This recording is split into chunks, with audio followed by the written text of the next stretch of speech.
सबसे important topic देखा जाए और सबसे बड़ा टॉपिक ग्रुप 2 का ब्रांच अकाउंटिंग। जिसने ब्रांच अकाउंटिंग सीख ली उसने लगभग सारे कॉन्सेप्ट सीख लिए। ब्रांच के साथ डिपार्टमेंट भी है, दोनों मिलते जुलते हैं। डिपार्टमेंट बुक्स के अंदर पहले दिया हुआ, ब्रांच बाद में दिया हुआ है। मैं आपको रिवर्स ऑर्डर में कराऊंगा, पहले ब्रांच कराऊंगा फिर डिपार्टमेंट। एक्चुअली क्या है, डिपार्टमेंट में भी वही मेथड डिस्कस किए जो ब्रांच में किए थे, लेकिन डिपार्टमेंट में उनको बिना सिस्टमेटिक वे में कर दिया गया और ब्रांच में सिस्टमेटिक वे से किया। तो इसलिए हम जब ब्रांच कंप्लीट कर लेंगे तो फिर डिपार्टमेंट करेंगे तो हमें जरा भी दिक्कत नहीं आएगी, क्योंकि हम उसी चीज को सिस्टमेटिक वे में कर लेंगे, बस नाम थोड़े से फर्क है। अब सबसे पहले ब्रांच क्या होता है, इसका मीनिंग समझने की कोशिश करें। मीनिंग ब्रांच का क्या होता है, देखो ये एक अपना व्यापार बढ़ाने का तरीका है। हर ऑर्गेनाइजेशन चाहती है कि वो अपने बिजनेस को बढ़ाए, व्यापार को एक्सपैंड करे। तो ब्रांच एक ऐसा सिस्टम है जिससे आप अपने व्यापार को, बिजनेस को बढ़ा सकते हो। कैसे? आप अलग अलग जगह अपनी ब्रांचेस खोलिए। तो यहां एक कॉन्सेप्ट हो जाता है head office branch. Head office की पोजीशन फादर जैसी हो जाती है और ब्रांच की पोजीशन सन जैसी हो जाती है। तो मतलब बच्चे हो गए ब्रांच और उन सबको मैनेज करने वाला क्या हो गया, हेड ऑफिस। यानी हेड ऑफिस ब्रांच फादर सन रिलेशन जैसा हो गया। और डिपार्टमेंट में क्या होता था, सब बराबर के होते थे, तो वो भाई भाई जैसा रिलेशन हो गया, ब्रदर ब्रदर। और यहां क्या हो गया, बाप बेटे वाला रिलेशन। तो हेड ऑफिस हो गया फादर वाली पोजीशन पे और ब्रांच हो गया सन वाली पोजीशन। तो इसमें दो तरह की ब्रांचेस होती हैं। अगर हम देखें, एक ब्रांच होती है जिसको हम क्या कहते हैं, इंडिपेंडेंट ब्रांच, और दूसरी ब्रांच होती है जिसको हम कहते हैं डिपेंडेंट ब्रांच। ठीक है।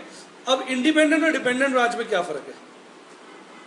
जो आपकी डिपेंडेंट ब्रांच हो जाती है ना, और एक इंडिपेंडेंट, ये जो डिफरेंस है ये अकाउंटिंग पॉइंट ऑफ व्यू का डिफरेंस है। अकाउंटिंग डिफरेंस यहां पर ले रहे हैं। तो डिपेंडेंट ब्रांच वो होती है जिसके records are kept by head office. और ये हो जाता है इंडिपेंडेंट जब separate records for branch are maintain. आया दोनों में डिफरेंस समझ? तो ये जो डिफरेंस है वो बेसिकली कौन सा डिफरेंस है, अकाउंटिंग डिफरेंस। यहां हम कह रहे हैं कि भाई डिपेंडेंट ब्रांच में उसके सारे रिकॉर्ड्स कौन मेंटेन करेगा, हेड ऑफिस। और इंडिपेंडेंट ब्रांच में ब्रांच अपने रिकॉर्ड्स खुद मेंटेन करेगी, बकायदा अपना ट्रायल बैलेंस बनाएगी, तभी तो इंडिपेंडेंट हुई।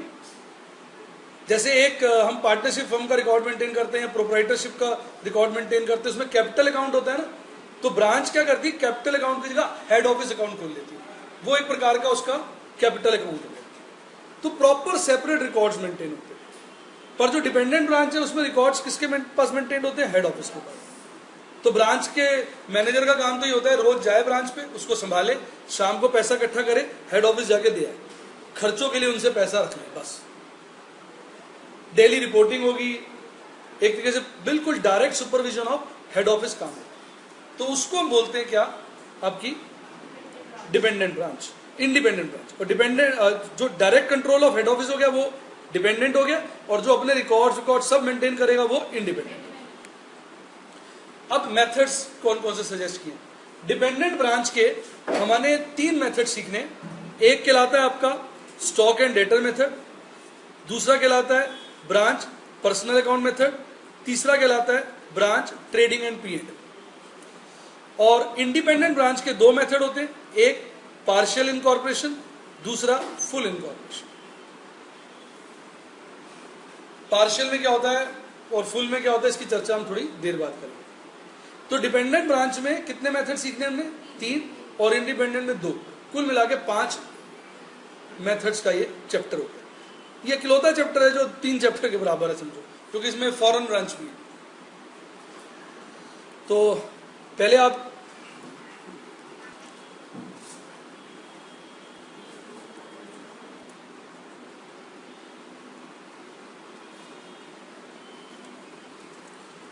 अब बात करते हैं स्टॉक एंड डेटर सिस्टम की। ध्यान दे जरा,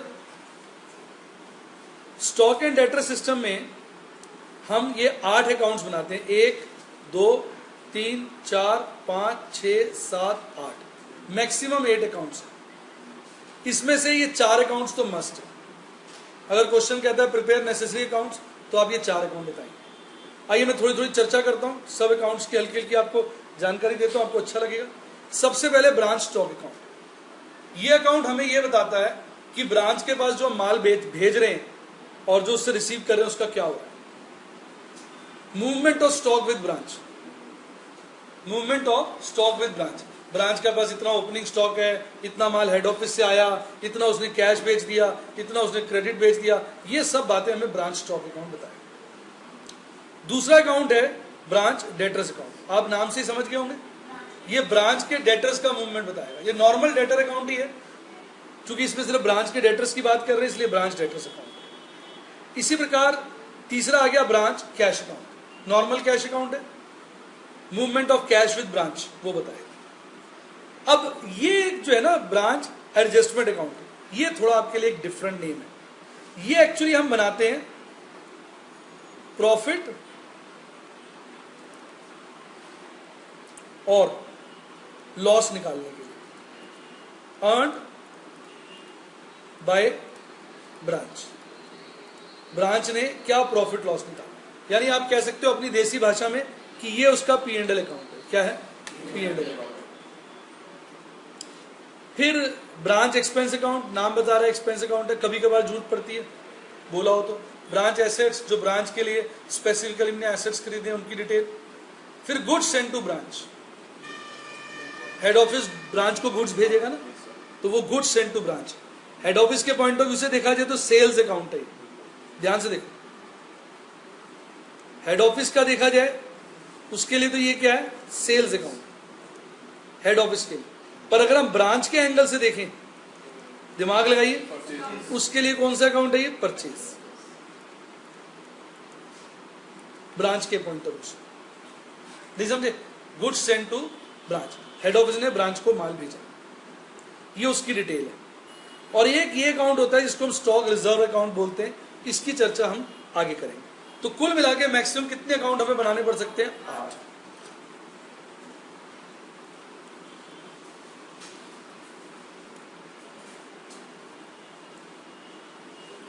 कॉन्सेप्ट ऑफ इनवॉइस प्राइस।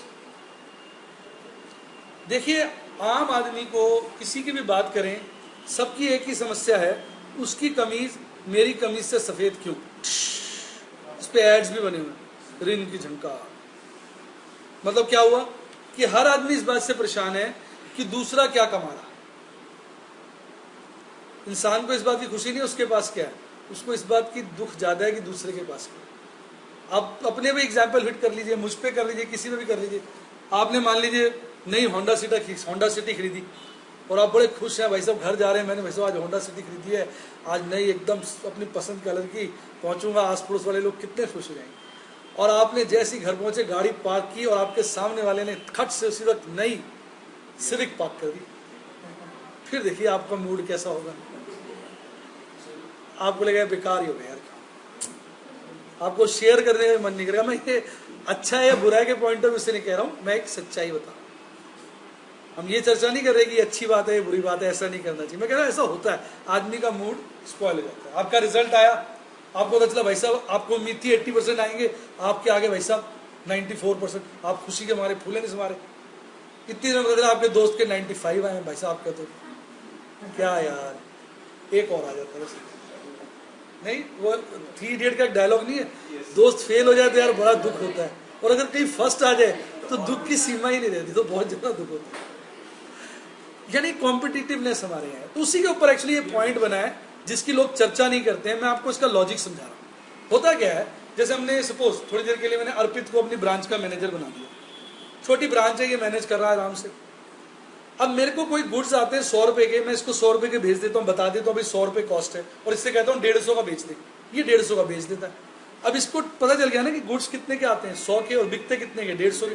तो हर वक्त इसके दिमाग में एक स्ट्रेस रहेगा, यार मैं अपना काम ना शुरू कर लूँ, यार ये तो मैं भी लाके बेच सकता हूँ। कर पाएगा नहीं पाएगा ये दूसरा विषय, वो बाद में पता चलेगा, लेकिन कहीं ना कहीं डिस्टर्ब रहेगा। मालिक कोई परेशान करेगा, सर मेरी सैलरी कम है, मेरे को कमीशन भी दिया करो, सर देखो मैं 100 की चीज़ आपकी 150 में बिकवा देता हूँ, मुझे 10 बातें बोलेगा। तो इसलिए क्या करती हैं ऑर्गेनाइजेशंस, कहते भैया कॉस्ट बताओ ही मत स्टाफ। वो क्या करती है, 100 का माल 150 पे इनवॉइस कर देती है। तो जितनी भी बुक्स में एंट्री होंगी वो 150 के हिसाब से, इसके बाद वॉचर बिल विल जो आएंगे सब पे 150 रुपये रेट लिखा होगा, और इसको हम कह देंगे भाई साहब 150 का बेचना है, कोई खास कस्टमर हो तो 10% डिस्काउंट दे दियो। वैसे 10% डिस्काउंट देने के बाद हमें कुछ नहीं बचेगा, पर तू दे दियो कोई खास कस्टमर है। इस तरह से मैं इसको इंस्ट्रक्शन दे दूंगा, सो दैट ये अनअवेयर रहे किसके रिगार्डिंग, कॉस्ट। तो उस केस में वो वाली बात होगी ना, उसकी कमी मेरी कमी से सफेद क्यों वाली बात खत्म हो गई। आपको पता ही नहीं कितना प्रॉफिट है, आप अपना चुपचाप काम किए जा रहे हैं प्रैक्टिकली। इसलिए कॉन्सेप्ट ऑफ इनवॉइस प्राइस बना। अब इसका यहाँ क्या रेलेवेंस है, यहाँ इसका ये रेलेवेंस है कि हम तो बुक्स में एंट्रियां चढ़ा रहे हैं 100 रुपए वाली 150 में, 100 रुपए वाली 150 में, लाख रुपए वाली 1.5 लाख में, पर हमारा प्रॉफिट थोड़ी उतना हो रहा है। तो वो प्रॉफिट कैसे निकालना है उसकी चर्चा भी हम बाद में करेंगे। बाकी ये इक्वेशन कैसे बनती है इसको समझ लें, cost plus profit equal to invoice price. Cost में प्रॉफिट जोड़ दीजिए, आपका इनवॉइस प्राइस आ जाए। तो कॉन्सेप्ट क्लियर हो गया। इसमें हम ये भी पॉइंट रख लेते हैं कई बार कि अलग अलग इंस्ट्रक्शन दे देते हैं ब्रांच को। एक ही इंस्ट्रक्शन में देती कई बार कि जितनी क्रेडिट सेल है वो इनवॉइस प्राइस पे करना 150 रुपए के हिसाब से, और अगर कैश सेल है तो 10% डिस्काउंट पे 135 की कर देते। मेरी बात समझे। इस तरह के डिफरेंट इंस्ट्रक्शंस भी लोग दे देते हैं, पर नॉर्मली आप यही मानोगे कि कुछ नहीं कहा तो ब्रांच गुड्स को किस पर बेचेगा, इनवॉइस प्राइस। तो इनवॉइस प्राइस एक प्रकार से ब्रांच का सेलिंग प्राइस हो गया, और ब्रांच को उस कॉस्ट के बारे में कुछ पता नहीं। कोई डाउट लिख लीजिए।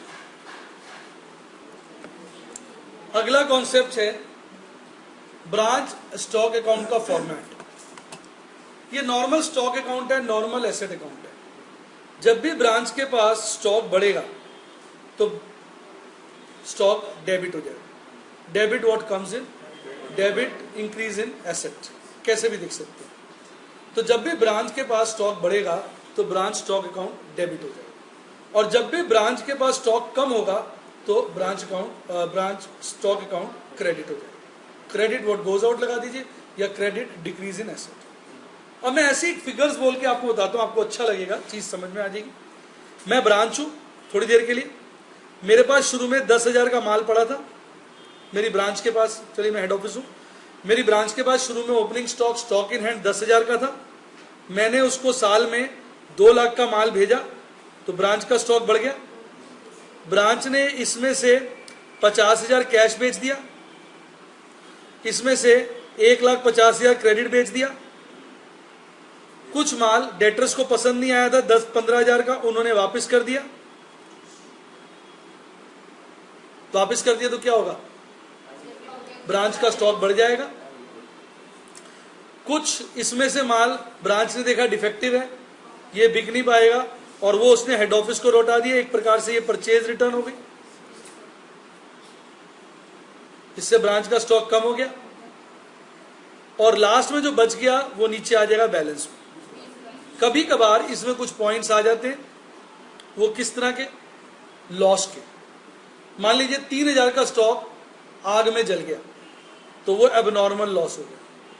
एबनॉर्मल और नॉर्मल लॉस का बड़ा सिंपल क्लासिफिकेशन होता है, जो एक्सपेक्टेड हो, जिसका पता हो, वो नॉर्मल है, जो अनएक्सपेक्टेड हो वो एबनॉर्मल है। तो 3,000 का वो है जो आग में जल गया स्टॉक, ऐसा होना नहीं चाहिए था, पर भगवान की मार पड़ी और ऐसा हो गया। रूटीन में हमें पता है कि हमारा 2,000 का स्टॉक तो खराब हो ही जाता है। कितने का, हमें आइडिया है कि 2 लाख जैसे माल आया है ना, तो उसका 1% हमारे को एक्सपीरियंस से पता है, जितना माल हेड ऑफिस से आता है 1% की तो टूट फूट हो ही जाती है। तो वो हमारा क्या है, नॉर्मल लॉस 2,000।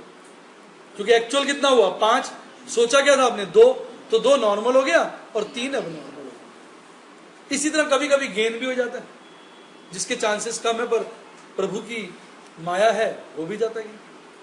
और बाद में वो स्टॉक जो बच गया वो यहां आ गया। गेन आ जाएगा तो वो ऑपोजिट साइड चला जाएगा। गेन का मतलब स्टॉक बढ़ गया, और लॉस का मतलब स्टॉक कम। फिर देखिए डेबिट साइड पे क्या क्या आया, देखा जाए। Opening stock, purchases by branch, sales return to branch. इसके अलावा एबनॉर्मल या नॉर्मल गेन, जिनसे स्टॉक की वैल्यू बढ़ी। क्रेडिट साइड पे क्या आया, cash sales, credit sales, purchase return, जो माल आया तो उसको रिटर्न कर दिया, परचेज रिटर्न हो गया, नॉर्मल लॉस, एबनॉर्मल लॉस, और जो लास्ट में क्लोजिंग स्टॉक था। तो ये सारा कुछ इसमें आता है।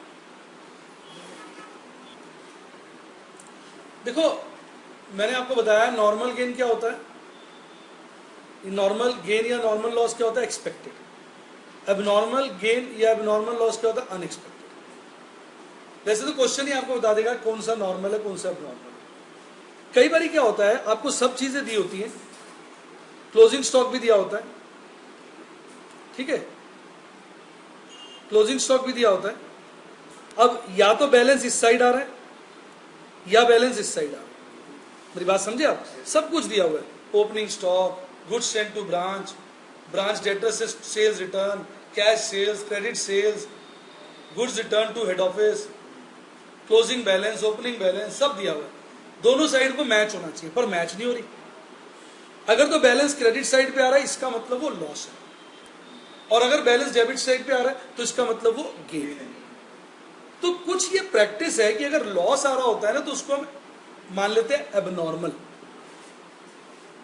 और अगर गेन आ रहा होता है तो उसको मान लेते हैं नॉर्मल। ऐसा प्रैक्टिस है। देखिए वैसे नॉर्मल एबनॉर्मल गेन जल्दी जल्दी होता नहीं है, होता नहीं। मैं आपको एग्जांपल देता हूं, लॉटरी लगना 1 करोड़ की एबनॉर्मल गेन है। हाथ खड़ा करिए, आप में से किस किस की 1 करोड़ की लॉटरी लगी है? कोई बच्चा हाथ नहीं खड़ा कर रहा। किसी के पेरेंट्स की लगी हो तब भी नहीं करा, दोस्त की लगी हो तब भी नहीं किया, रिश्तेदार की लगी हो अभी भी नहीं किया, अब किसी जानकार की लगी हो फिर भी हाथ नहीं खड़ा किया। तो एबनॉर्मल गेन जो है उसके एग्जांपल्स बड़ी मुश्किल से मिलते हैं। इतना लोगों का भाग्य स्ट्रांग नहीं है कि उनको आए दिन एबनॉर्मल गेन हो, पर एबनॉर्मल लॉसेज हो जाते हैं। एक्सीडेंट होना, आग लग जाना, एबनॉर्मल लॉसेज है।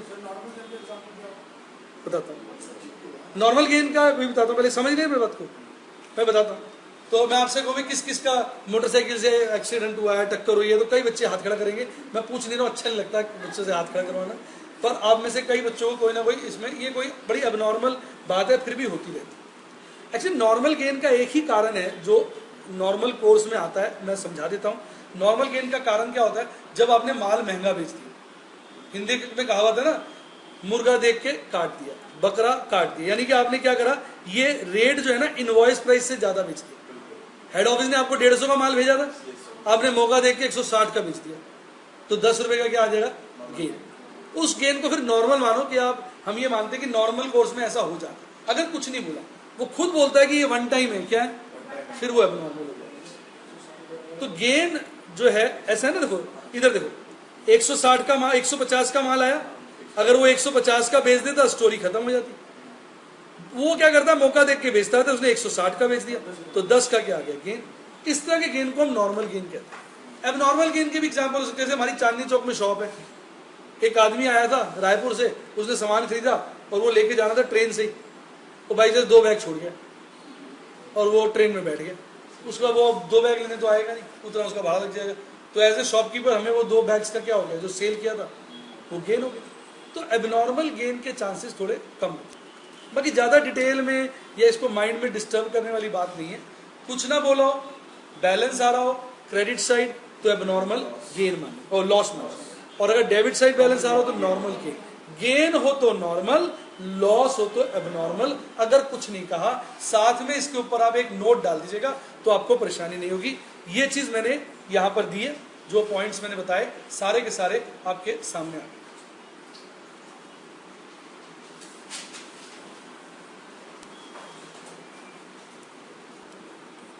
अब चर्चा करते हैं ब्रांच डेटर्स। ब्रांच स्टॉक की बात हमने कर ली, अब हम आगे बढ़ेंगे और बात करेंगे ब्रांच डेटर्स। ये नॉर्मल अकाउंट है। ब्रांच डेटर्स आप जानते हैं एसेट होता है, जब भी एसेट बढ़ता है तो वो डेबिट होता है। तो जब भी डेटर्स बढ़े आपके लिए तो आप उनको डेबिट कर दीजिए, और जब भी डेटर्स गिरे आपके लिए तो उनको क्रेडिट कर दीजिए। डेटर्स कब कब बढ़ते हैं?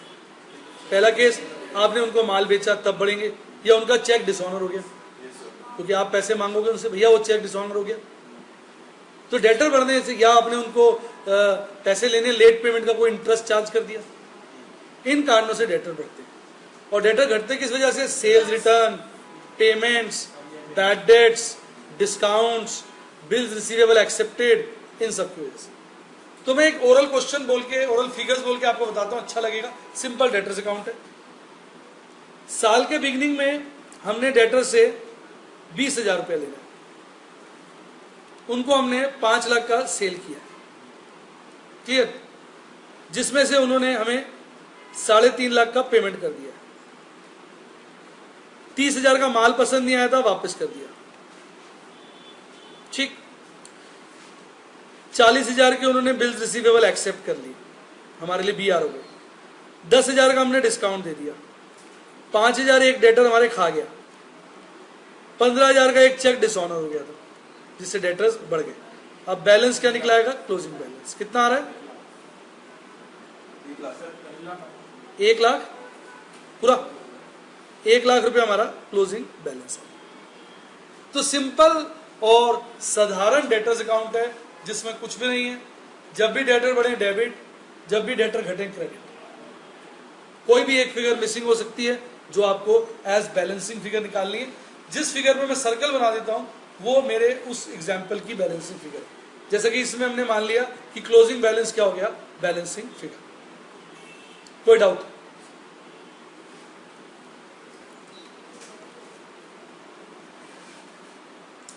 ऐसा भी हो सकता है कि बिल डिसऑनर हो जाए, तो बिल डिसऑनर हो जाएंगे तो फिर यहां आ जाएगा, तो ब्रांच BR, बिल्स रिसीवेबल्स, तो यहां आ जाएगा, कोई डिसऑनर हो जाएगा। अगला अकाउंट जो हमारा आता है वो ब्रांच कैश अकाउंट है। इसमें भी वही रूल लगेगा, जब जब कैश बढ़ेगा ब्रांच का तो ब्रांच कैश अकाउंट डेबिट हो जाएगा, जब जब ब्रांच का कैश गिरेगा तो ब्रांच कैश अकाउंट क्रेडिट हो जाएगा। कॉमन सेंस लगाइए, ब्रांच का कैश बढ़ कैसे सकता है? 3 कारण। 3 कारण, एक cash sales, collection from debtors and receipt from head office. Head office ने कोई ब्रांच को पैसा दे दिया। अब घटने के कारण पे अगर हम जाए तो एक्सपेंसेस जो ब्रांच कर रहा है, या पैसे जो हेड ऑफिस को लौटा रहा है। नॉर्मली जो डिपेंडेंट ब्रांच होती है ना, ये सारे पैसे हेड ऑफिस को लौटा देती है। मैं आपको एक एग्जांपल से समझाता हूं, जैसे इसको समझिए ध्यान से, ये कैसे चलती है। पहले एक सिंपल एग्जांपल देता हूं।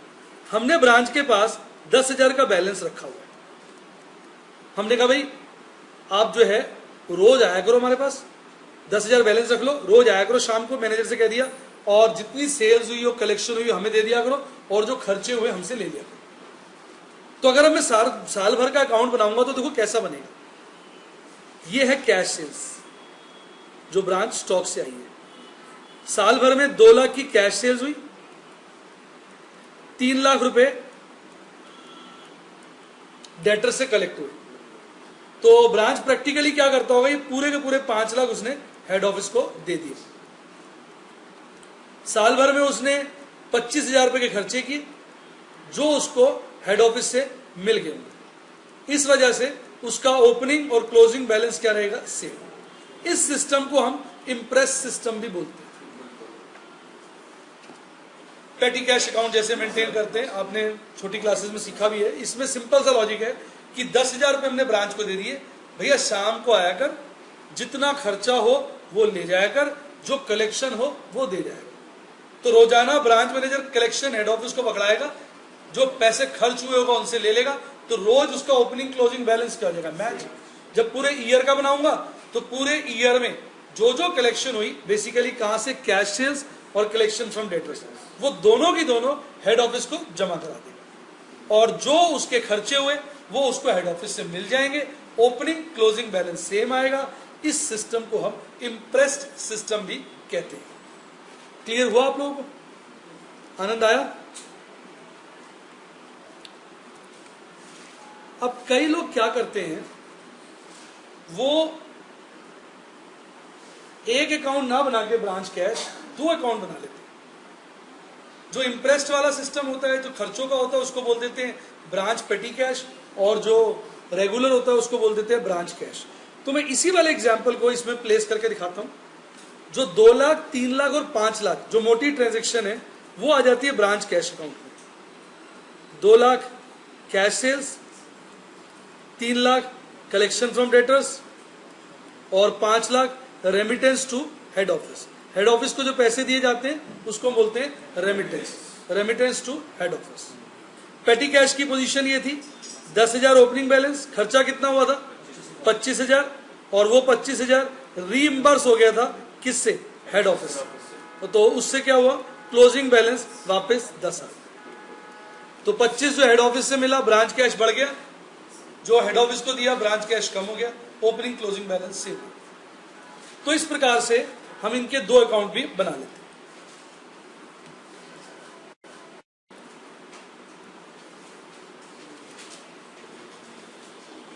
ब्रांच पेटी कैश मैंने बता दिया आपको।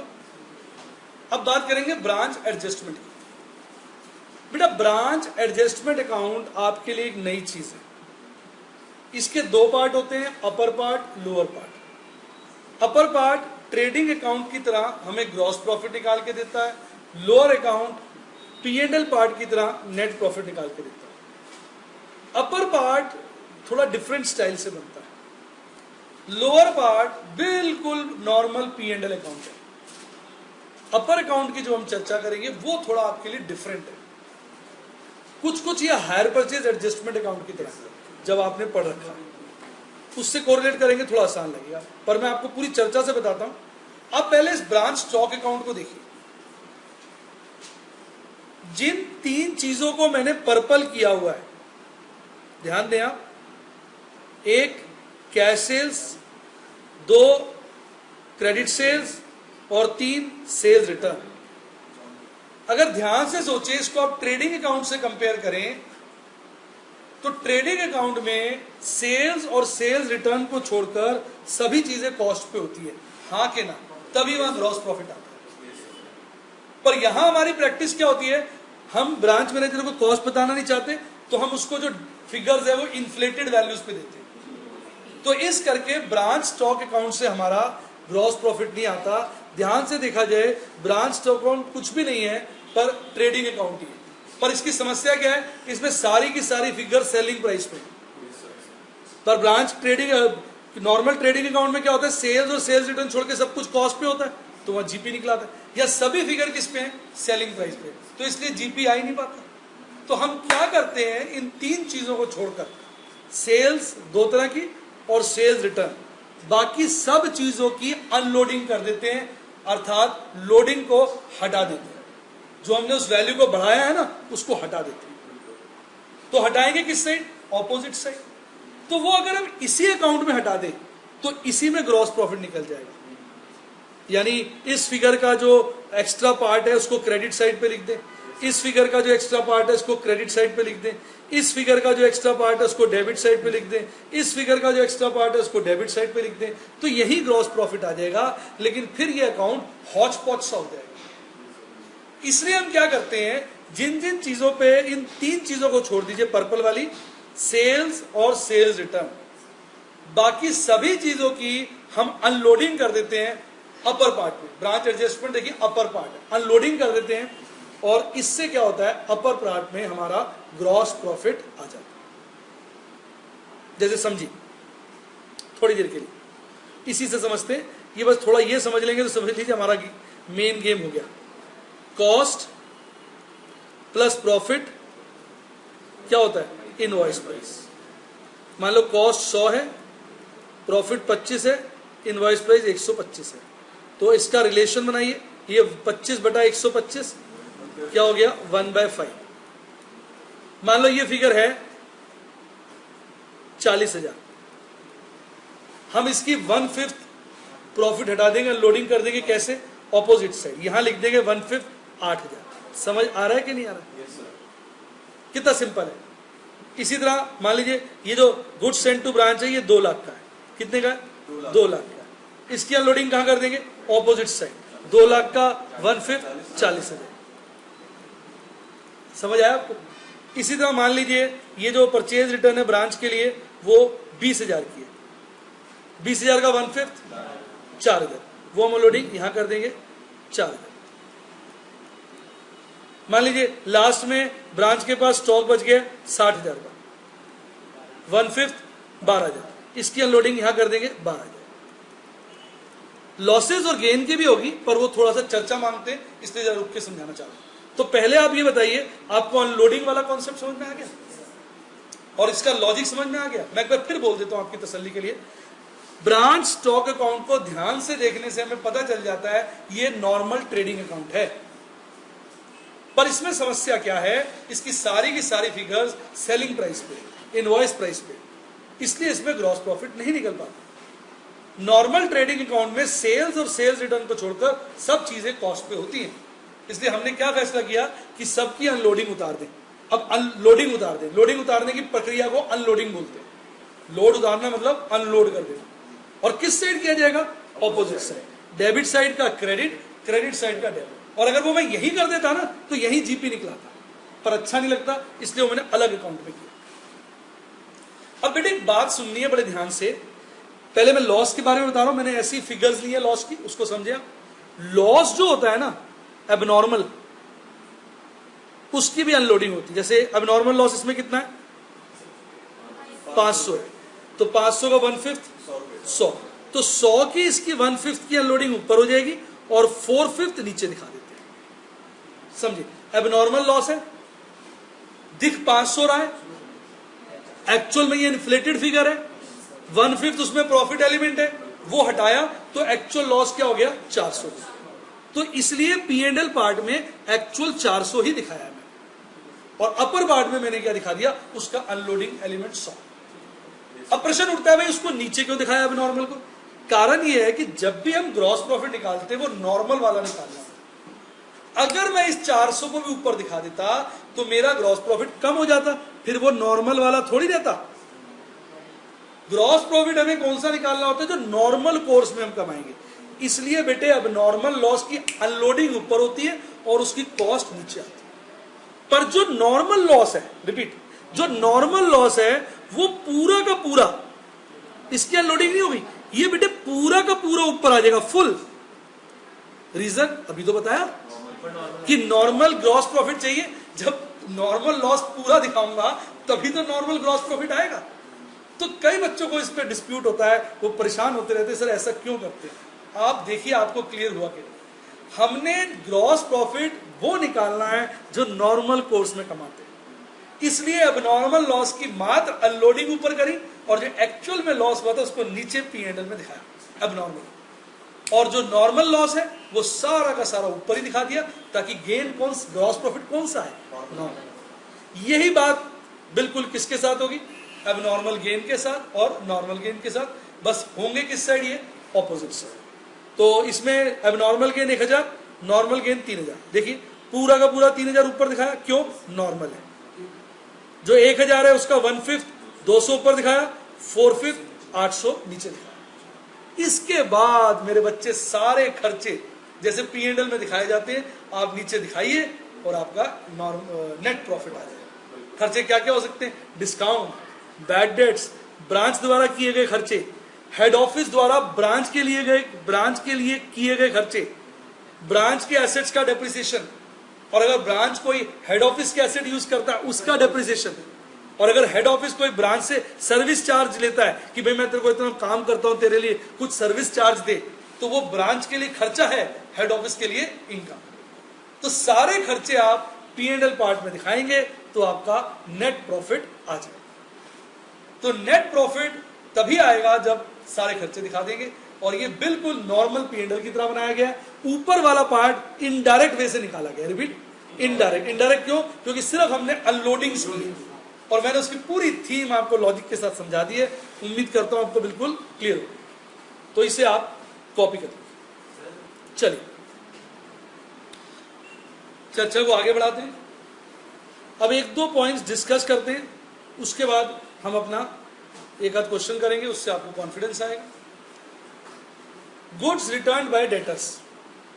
देखिए ध्यान से सुनिए, ब्रांच ने डेटर्स को माल भेजा, डेटर्स को माल पसंद नहीं आया, उसमें कोई कमी है, डेटर्स ने वो माल लौटा दिया ब्रांच को। डेटर्स कम हो गए, स्टॉक बढ़ गया, तो एंट्री क्या हो जाएगी? Branch stock account debited to branch debtors. ठीक, अगर हम अकाउंट में दिखाएं ये देखिए आपके दोनों जाने पहचाने अकाउंट, इधर 20,000 रुपये आ गए, ब्रांच का स्टॉक बढ़ गया और ब्रांच के डेटर्स कम हो गए, क्योंकि 20,000 का सामान डेटर्स को पसंद नहीं आया जो उन्होंने ब्रांच को लुटा दिया। कभी कभार सामान ऐसा होता है जो ब्रांच ने भी रखना नहीं होता, वो उसको आगे हेड ऑफिस को लुटाना होता है, मतलब उसमें डिफेक्ट है या कुछ है, तो अल्टीमेटली ब्रांच के पास माल कहां से आया था? हेड ऑफिस से। तो ब्रांच डेटर्स को ही सीधा रिक्वेस्ट कर सकता है ना कि यार तुम ये माल मुझे मत लौटाओ, सीधा हेड ऑफिस को लौटाओ। नहीं आई बात समझ में? जैसे समझिए, थोड़ा इसकी ड्राइंग सी बनाते हैं। ये ब्रांच है, ये हेड ऑफिस है और ये डेटर्स है। तो डेटर्स सीधा का सीधा माल हेड ऑफिस को लौटा देते हैं। अगर हम इस ट्रांजैक्शन को थोड़ा गौर से देखें, इसमें दो पार्ट छुपे हुए हैं। एक, पहले ये माल ब्रांच को लौटाना चाहिए था, तब ये कहलाता सेल्स रिटर्न। फिर ब्रांच को ये माल हेड ऑफिस को लौटाना चाहिए था, फिर ये कहलाता परचेज रिटर्न। पर हमने कन्वीनियंस के लिए डेटर से ये कह दिया भाई आप हमें मत भेजो, सीधा ही हेड ऑफिस को भेज दो। पर है तो ये सेल्स रिटर्न भी और परचेज रिटर्न भी। तो मेरी एडवाइस ये है, ऐसे केस में दोनों डिफरेंट एंट्रीज क्या करें। पहले आप इसको सेल्स रिटर्न मानिए, तो उससे क्या होगा, मान लीजिए 10,000 का स्टॉक है, तो 10,000 से ब्रांच स्टॉक बढ़ गया और ब्रांच डेटर्स कम हो गए। फिर आप ये दिखाइए कि ये माल ब्रांच ने हेड ऑफिस को लौटा दिया, तो उससे क्या होगा, ब्रांच का स्टॉक कम हो गया और goods sent to branch debit हो गया। क्योंकि जब गुड्स आए थे तो ब्रांच स्टॉक डेबिट हुआ था, goods sent to branch credit हुआ। अब रिवर्स एंट्री। इसमें एक और फायदा होता है अलग अलग एंट्री करने में। देखिए कभी कभार ऐसा भी तो हो सकता है कि ब्रांच के पास माल आया तो 10,000 का था, पर उसने डेटर्स को बेचा 12,000 का। तो बेटे दिमाग लगाओ, इस केस में सेल्स रिटर्न तो 12 की है और परचेज रिटर्न 10 की है, तो अलग अलग एंट्री करोगे तो कितना कंफर्टेबल हो जाएगा। जो सेल्स रिटर्न वाली एंट्री किससे कर दो, 12 से, और परचेज रिटर्न वाली 10 से कर दो, अलग अलग रेट पे।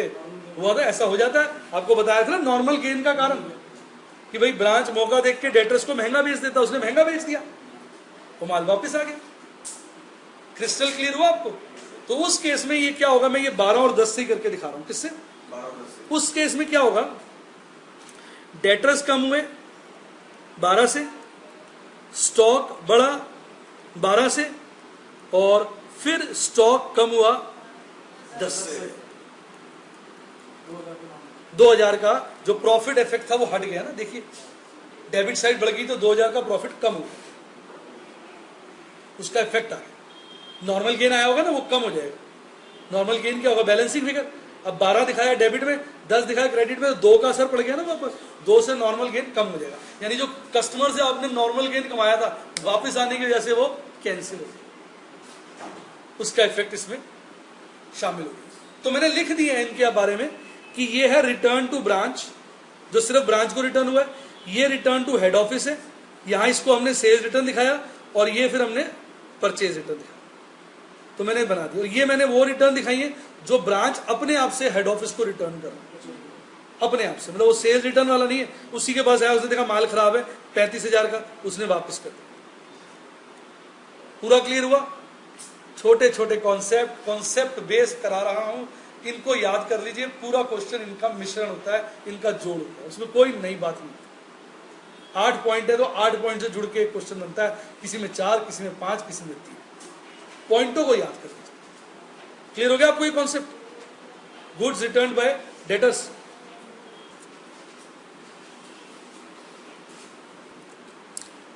आप चाहें तो इस केस की नेट एंट्री भी कर सकते हैं, ऑल्दो मैं एडवाइस नहीं करता हूं। नेट एंट्री मैंने देखा बच्चे कंफ्यूज हो जाते हैं। अगर इसको कंबाइन करना हो दोनों को, तो आपको क्या करना पड़ेगा,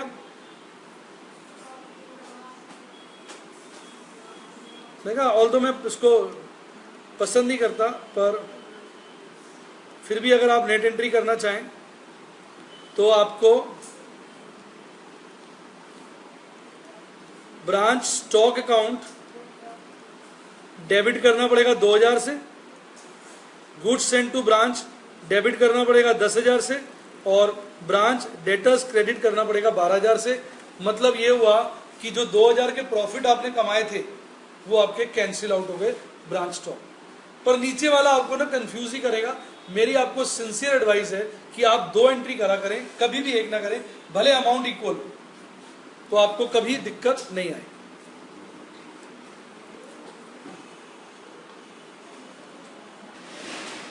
कई बार मैंने देखा है बच्चों को इक्वेशन बनाने में दिक्कत आती है।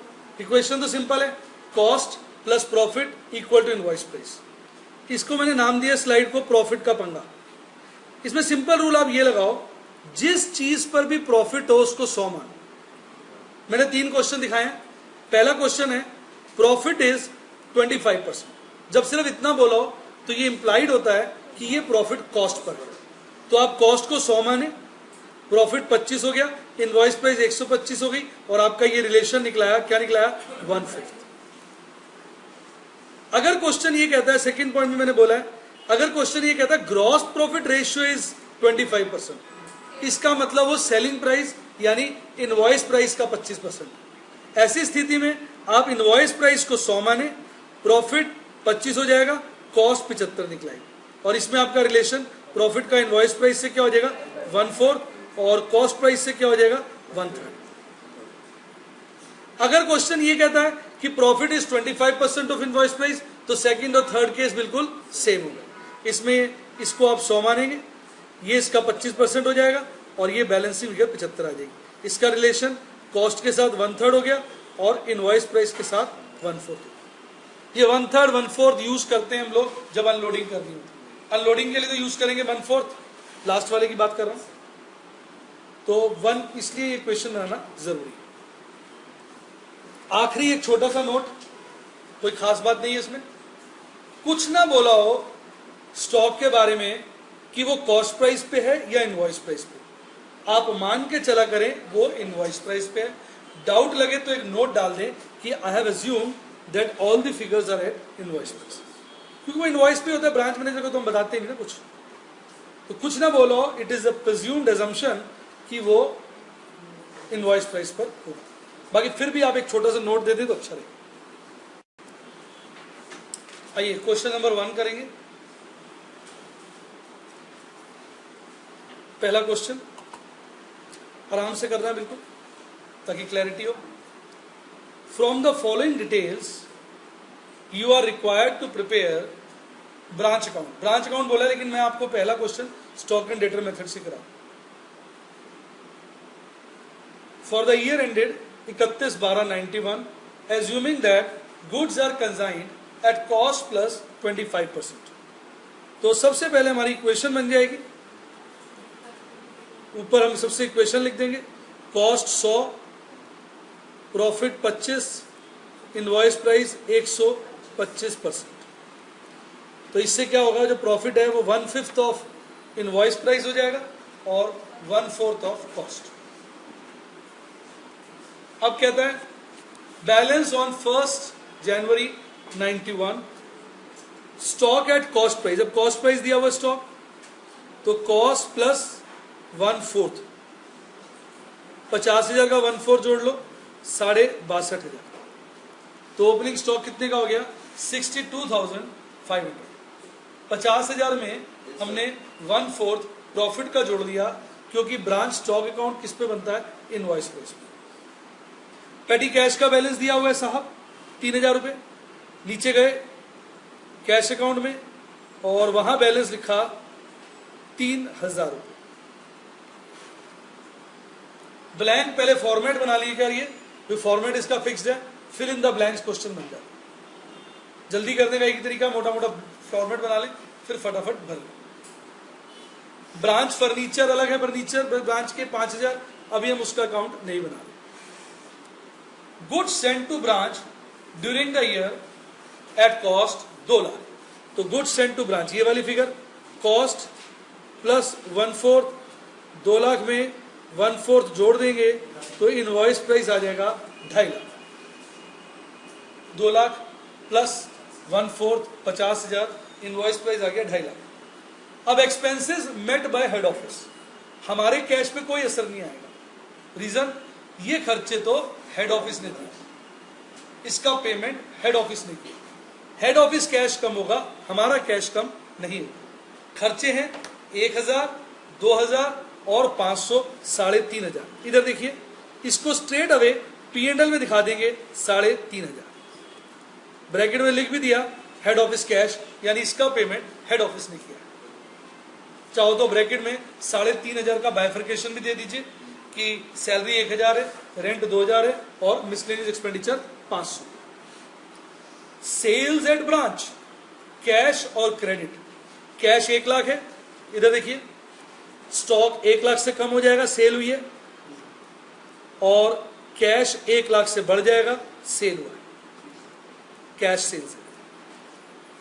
क्रेडिट सेल्स बोलता है 1.5 लाख, स्टॉक 1.5 लाख से कम हो जाएगा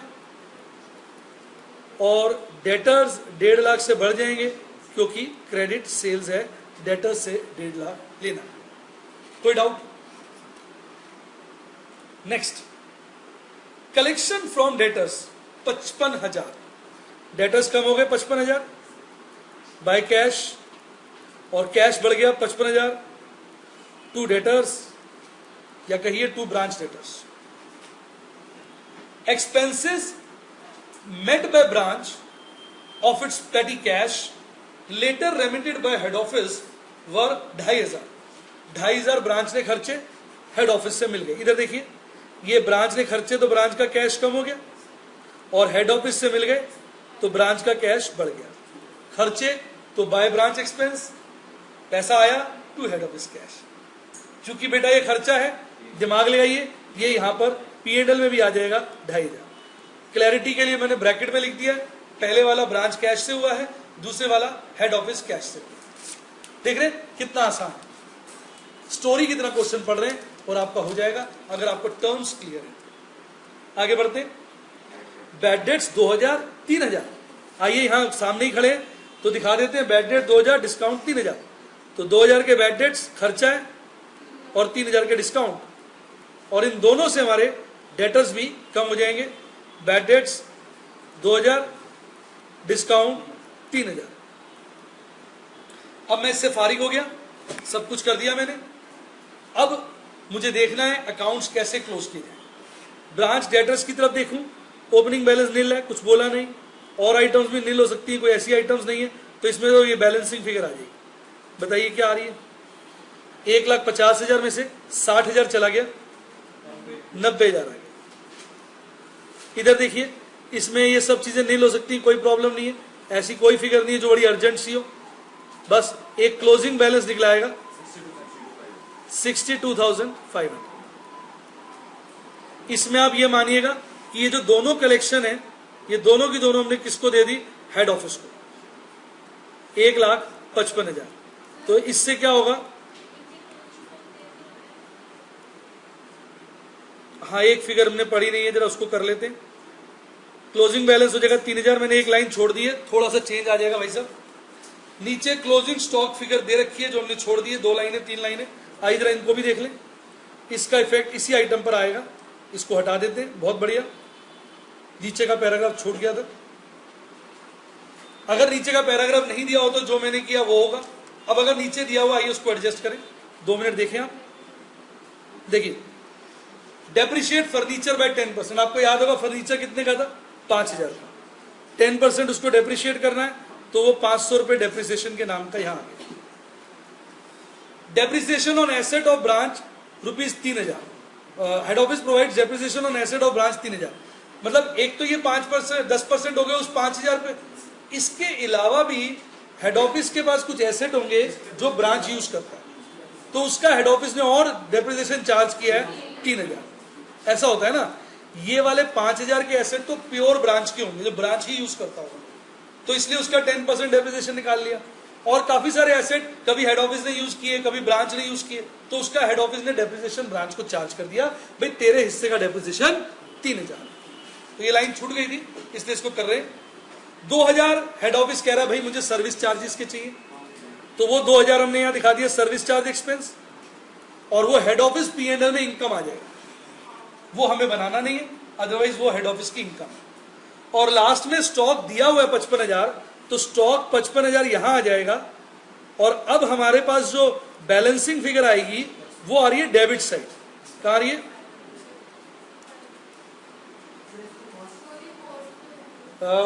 ये फिगर कॉस्ट पे, इसको फिर इनवॉइस पे कन्वर्ट करेंगे। 55,000 कॉस्ट प्लस 1/4। एक कैलकुलेटर दे दें। 68,750। अब बैलेंसिंग फिगर यहां आ रही है और आपको याद होगा मैंने कहा था अगर कुछ ना बोला हो, गेन आ रहा हो, तो आप उसको क्या मानेंगे? नॉर्मल। तो वो फिगर आ रही है आपकी 6250 आ रही है 6250। चलो बढ़िया हो गया क्वेश्चन। चलिए आपने इस बहाने मेरे लाइन ना पढ़ने की वजह से कई बातें सीख ली। अगर वो लाइन मिसिंग होती तो क्लोजिंग बैलेंस स्टॉक आ जाता, बात खत्म। स्टॉक दिया हुआ है तो हमने लिख दिया, अगर इनवॉइस प्राइस पे दिया हो तो वही लिख देते, कॉस्ट पे दिया है तो प्रॉफिट जोड़ के इनवॉइस प्राइस पे लिखा। उससे बैलेंसिंग फिगर किस साइड आई? Debit side. इसकी चर्चा मैं कर चुका हूं। अगर गेन आ रहा हो तो आपने क्या प्रेफर करना है? नॉर्मल। लॉस आ रहा हो तो आपने करना है एबनॉर्मल। अब ये हमारा अकाउंट पूरा हो। अब अनलोडिंग ध्यान दीजिए क्या है? 1/5। ध्यान दीजिए 1/5 अनलोडिंग है। अब हम बारी बारी से अनलोडिंग करेंगे। देखिए मैं कर रहा हूं, लिख रहा हूं आपके लिए। पहली आइटम, दूसरी आइटम, इन दोनों की अनलोडिंग होगी।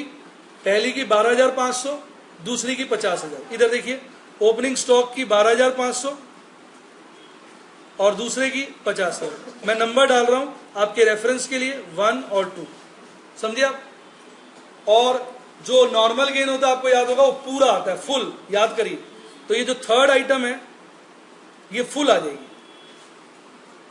कितना था? 6,250 फुल।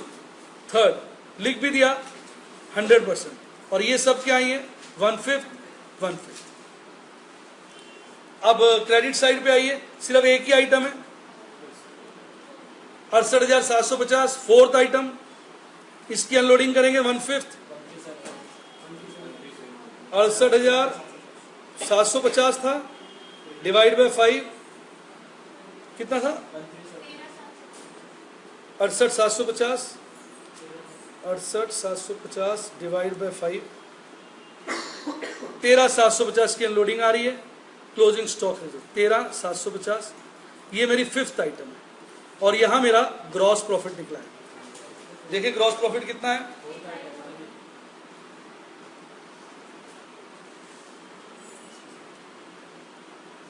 55,000 का ग्रॉस प्रॉफिट आ रहा है। ये ग्रॉस प्रॉफिट में नीचे ले गया और बाकी सारे खर्चे माइनस कर दूंगा इसमें से। 3,000, 2,000, 2,500, 3,500, 500, 3,000, 2,000, 38,500 मेरा नेट प्रॉफिट आ जाएगा। अपनी आत्मा से पूछिए कितना इजी कर दिया है। कुछ नहीं करना, पहले ब्लैंक फॉर्मेट बना लें और उसमें आप एंट्री करते जाएं। और आपने मल्टीपल चॉइसेस भी देख ली, सब बातें देख ली। इस क्वेश्चन में लगभग सभी आइटम्स थी, आप देखें। और एक आध आइटम जो नहीं होगी वो छूट जाएगी। ये याद रखना, अनलोडिंग दो चीजों के अलावा सबकी होती है, सेल्स और sales return. Sales cash sales, credit sales, और सेल्स रिटर्न चाहे वो डायरेक्ट टू हेड ऑफिस हो चाहे डायरेक्ट टू ब्रांच हो, दोनों की अनलोडिंग। सेल्स और सेल्स रिटर्न छोड़ के सबकी अनलोडिंग होगी। और नॉर्मल गेन और नॉर्मल लॉस पूरा का पूरा ऊपर आएगा, नीचे नहीं आएगा। तो ये आपका इसमें मेन पॉइंट था। एक बार फिर बोल देता हूं, जब भी एग्जाम में क्वेश्चन आए आप पहले ब्लैंक फॉर्मेट बनाएं 4 अकाउंट्स का, branch stock, branch debtors, branch cash और ब्रांच एडजस्टमेंट। फिर आप देखेंगे आपका कितनी तेजी से क्वेश्चन हो। क्विकली बना लिया करें और उसको फिर भर दें। जब थोड़ा एक्सपर्ट हो जाएं तो भले साथ साथ बनाइएगा, पर स्टार्टिंग में ऐसी करिएगा जैसे मैंने बताया।